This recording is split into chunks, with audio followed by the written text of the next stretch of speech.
Yung mag-first na yun will receive 10K.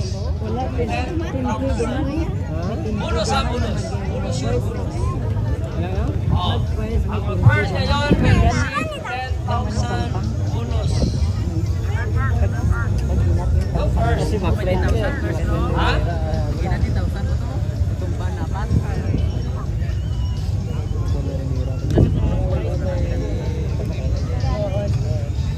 Yes, let me first. Okay. So, first, okay. Si final hit. So, good luck. Make sure of your rights because sayang naman yung 10K, guys. Final hit. Yes. Oh, 12 bucks na. 12 bucks na. Sasa tayo. Partner, Hiel, 12 bucks na tayo, ha? Yes, copy. 12 laps. So, before we start our Pro 1, palihot no, sa aton ng mga flagmen, especially ang aton running marshal. Please be alert sa mga lapper.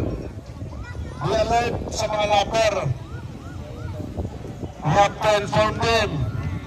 Ay madidlay. Nagina nagsala-sala mga riders because of the lapper.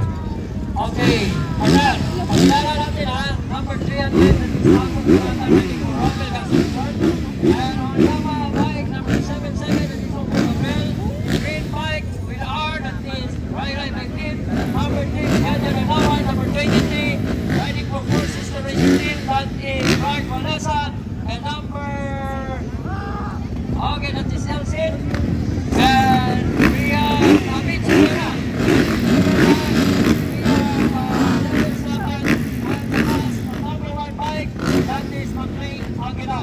So this is our final lead for the Pro 1. Okay, good luck. Sino man nanalo ngayon will receive 10,000 pesos bonus. Round laps of racing. Round laps of racing. Okay, green flag is out, ladies and gentlemen. Get ready, Passi!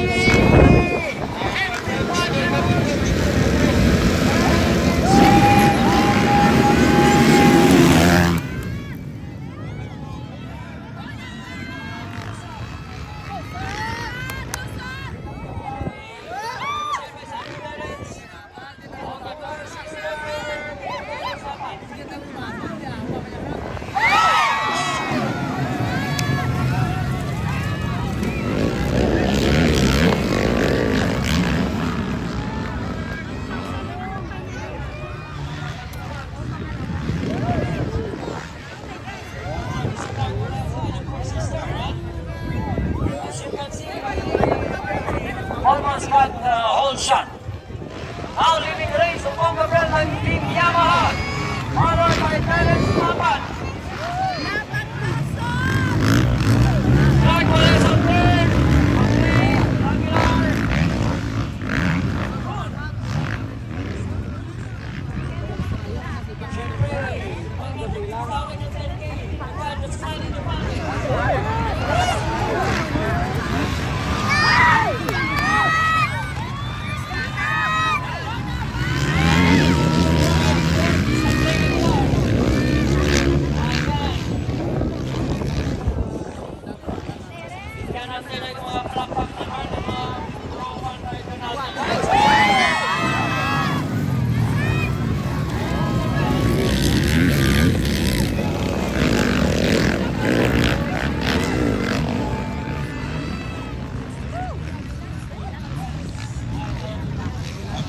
Class to the starting gate.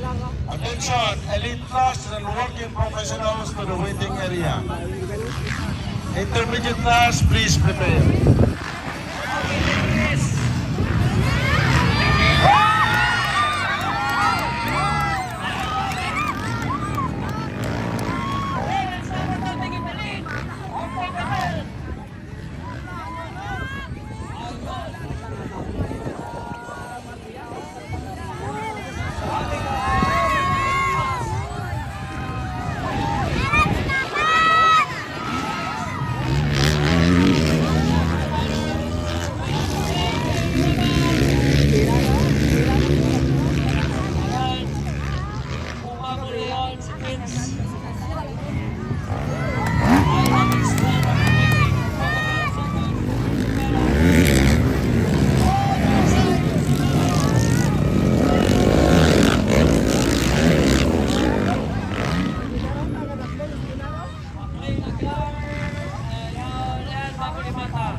This is the Pro 2 class. This is the Pro 1 class, second heat. Ay napakaganda na pinapakita performance ni Otto Gabriel. I think he's gonna cover for the win today. Napakaganda. So, this is a battle between Otto Gabriel and Otto Gabriel. Just right away, this one is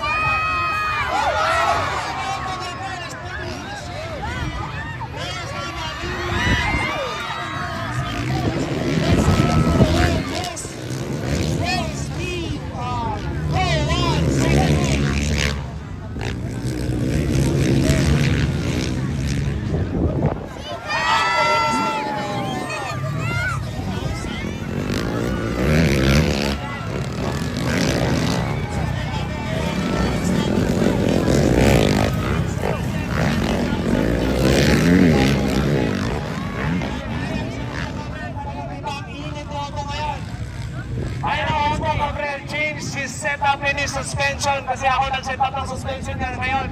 And, oh my God! Otto Gabriel is turning down like crazy! Woo! Yan ang tunay na takbo niya. Brother Boys! Kaya pala nag-enjoy si Otto. Nag-enjoy talaga yan. And as you can see, we changed the setup of his bike so that he can perform.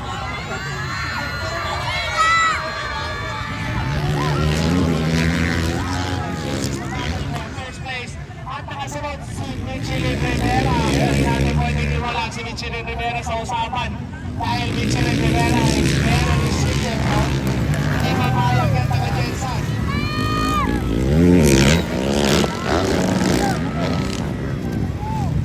So, Jerez na pag-ibig. Second, Michelin Rivera on third. Fourth, na naman. Fourth is Mako ni Bata and fifth place, Pakli na Gilar. Okay. Nag-enjoy si Brother Bunski. Yes, I think so. I hope na kayang itagal ni Uchi ito. We have to dig deep to find all strength para ipaglaban ito Brunas. Sa nakagawa ko.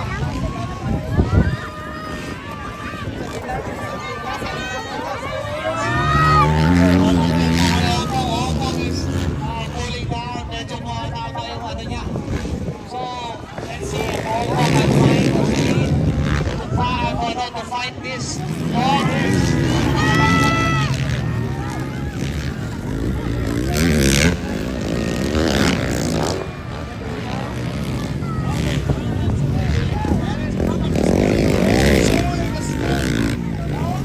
This is Dennis Tapan, followed by Otto Gabriel and Michelin Rivera.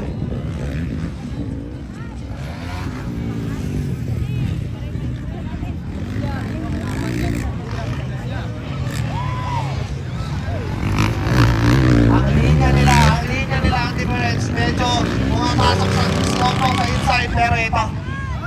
Let's see.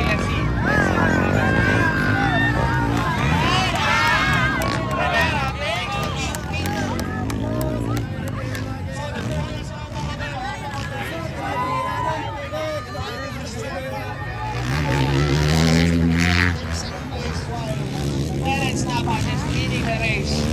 And a little bit breaking away. Yeah, medyo malayo na sa Dennis. Alam mo, brother, the secret in this kind of races, the long races, paano maganda yung equipment mo. Dennis Tapan is the only one riding with an LX6 suspension for the USA. And ito, hindi ko basta uminginit yung mga stock suspension. Habang tumatagal, habang uminginit, lumalambot yan. So, that's the edge that he got from these other riders. Maganda, partner. Kaya, medyo si John po okay na yung suspension. Para lumbusan. Hindi, nag-fit. Kasi alam mo, brother, the stock suspension, ganito ka-init at ganito ka-kamit habang lumalambot yan habang tumatagal. So, nakita natin yung first few laps is good. But, you know, with the second,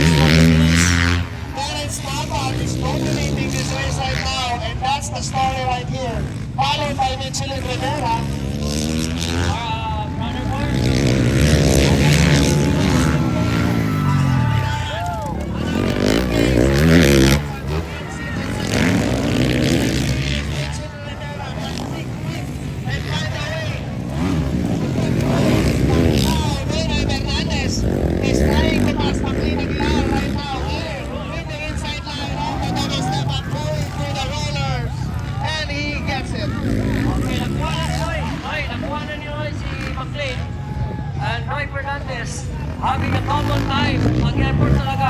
Bata. So he's one of the youngest. Sagad talaga.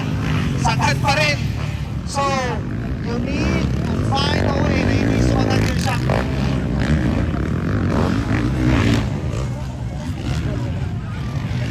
Alam mo, ganito ang race na it's very hard for the bikes. Kumbaga yung mga motor, pag ganito ang race na, ang lalaki ng jump, ang lalayo ng mga dowels, talagang pagod na pagod yung mga suspensions natin.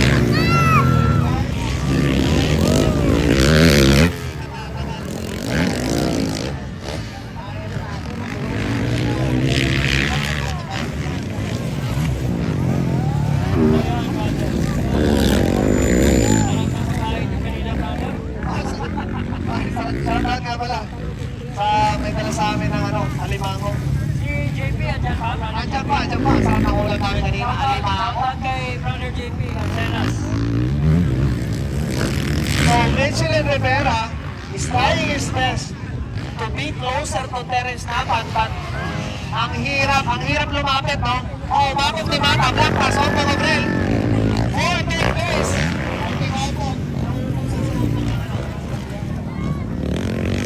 The speed is there, but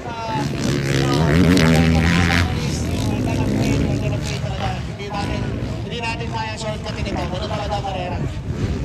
So you just have to find a way to be safe because we still have 2 races today.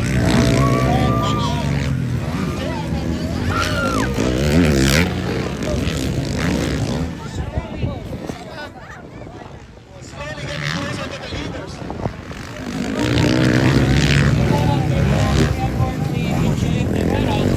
Oo, makikita natin dito. Oh, every lap. No, palapit na palapit. Oh, palapit siya ng palapit. Every lap, maybe siguro millisecond or 1 second closer to Terence Napa. So, at the end of the race, magtutuloy ito kapag nakuha niya ng lap time.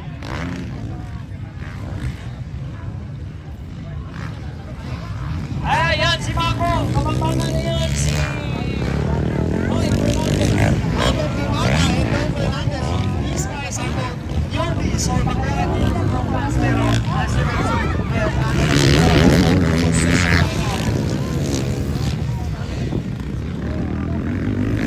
Okay, ilang lap na naiwan siguro ngayon, partner? hindi ko pa, magtatanong tayo. Single na, lalagyan pa.